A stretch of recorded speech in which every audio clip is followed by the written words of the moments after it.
আসসালামু আলাইকুম। আচ্ছা বলুন তো, চিকেন ঝাল ফ্রাই কে কে পছন্দ করেন? রেস্টুরেন্টে গিয়ে কে কে চিকেন ঝাল ফ্রাই কিনে কিনে খান?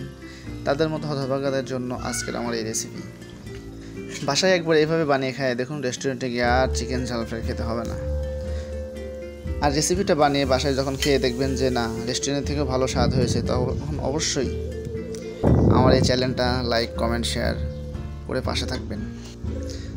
চলুন এবার কায়দাটা দেখি। শুরুতে আমি একটা বোল নিয়েছি, আর বোলের মধ্যে নিয়েছি 2 কেজি পরিমাণ দেশি মুরগির মাংস।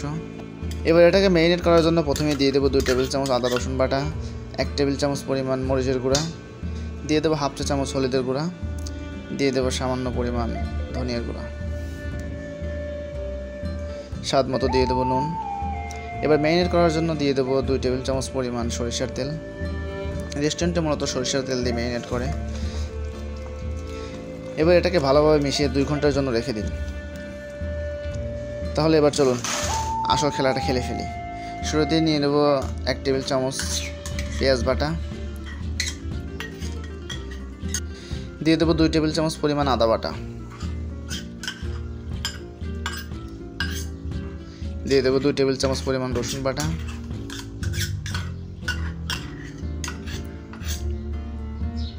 1 টেবিল চামচ পরিমাণ মরিচের গুঁড়া, 1 টেবিল চামচ পরিমাণ ধনিয়ার গুঁড়া, হাফ চা চামচ পরিমাণ হলুদ গুঁড়া, 1 টেবিল চামচ পরিমাণ জিরার গুঁড়া, সাদা এলাচের গুঁড়া হাফ চা চামচ কাবাব চিনি গুঁড়া, মশলার গুঁড়া হাফ চা চামচ, কাঠবাদাম কাজু বাদাম বাটা 1 টেবিল চামচ পরিমাণ, টক দই 2 টেবিল চামচ পরিমাণ। এটাই হচ্ছে রেস্টুরেন্টের গোপন টিপস। মশলা কালারের জন্য দিয়ে দেবো 1 চা চামচ পরিমাণ কাশ্মীরি মরিচের গুঁড়া। এবার ভালো করে এটা মিক্স করে নিব। রেস্টুরেন্টে মূলত তারা এভাবে আগে গ্রেভির জন্য মশলা বানায় নেয়, বাস আমাদের এটা শেষ। এবার পরের ধাপে আরেকটা মশলা তৈরি করব। তার জন্য নিয়ে নেব রাঁধুনির মুরগির মাংসের মশলা 1 টেবিল চামচ পরিমাণ, তার মধ্যে সামান্য পানি দেব। ভালো করে মিক্স করে টমেটোর সস দিয়ে দেব 1 টেবিল চামচ পরিমাণ। এটা আপনার মাংসের স্বাদ দ্বিগুণ করে দিবে। এবার চুলায় কড়াই বসে তাতে দিয়ে দেবো 1 কাপ পরিমাণ সয়াবিন তেল, দিয়ে দেবো 1 কাপ পরিমাণ পেঁয়াজ কুচি,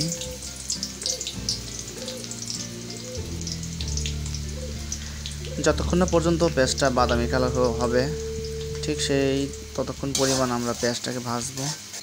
পেঁয়াজের কালার যখন এরকম হয়ে যাবে তখন তার মধ্যে দিয়ে দেবো তেজপাতা, দারচিনি, লবঙ্গ, কালো এলাচ, সাদা এলাচ, গোলমরিচ, জয়ত্রী, জয়ফল সবগুলো মশলা করতে দিয়ে দেবো। মশলা দেওয়ার পরে ঠিক 30 সেকেন্ড পরিমাণ মশলাগুলো ভালোভাবে ভেজে নেব। মশলাগুলো ভাজা হয়ে গেলে আগে থেকে বানানো যে মশলাটা আমরা বানিয়ে রেখেছিলাম সেটা দিয়ে দেবো। পেঁয়াজটা যদি আপনি ভালোভাবে ব্রাউন কালার করে ভেজে নেন, আপনার গ্রেভিটা তত বেশি সুন্দর হবে। এবার মশলাগুলোকে সুন্দর করে 10 থেকে 12 মিনিট কষালেই মশলা থেকে আপনার তেল ছেড়ে দেবে, ঠিক এরকম। তারপর দিয়ে দেবো একটা টমেটো কুচি, মাংসের মশলার টমেটোর সস দিয়ে যে বানানো যে সসটা সেটা। এবার এর মধ্যে সবগুলো মশলা ভালোভাবে কষিয়ে নেব।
এই প্রসেসটা এইভাবে ব্যবহার করতে পারেন মাংস রান্নার ক্ষেত্রে, তাহলে আপনাকে আর রেস্টুরেন্টে গিয়ে টাকা নষ্ট করে বেশি দাম দিয়ে ঝাল ফ্রাই কিনে খেতে হবে না।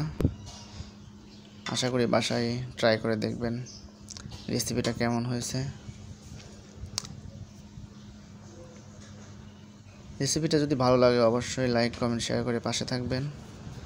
সবাই ভালো থাকবেন, দোয়া রইল।